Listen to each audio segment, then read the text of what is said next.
आज बघा काय बनवलं, काळं कोलबट दारात आली होती, खूपच मस्त होतं हे. काळी भेटते ती गोड पाण्याची कोलबट. त्याच्यात वांगे टाकले, शेंगा टाकल्यात, एवढी छान झाली भाजी. आणि आंब्याचं सुकून ठेवलेलं आंब्याचं ते पण टाकलेले आहे. आंबुशी बोलतात ती. खूप छान झालेली आहे बघा. आणि इकडे दुसऱ्या बाजूला बनवली आहे मुशी आणि मांदेली मिक्स.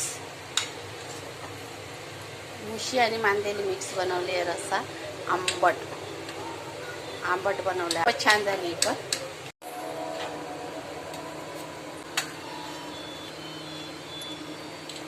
कोलबटची भाजी, मुशीचा आंबट, मांदेली आणि मुशी फ्राय, कांदा, चपाती, भात या जेवायला मस्त पैकी.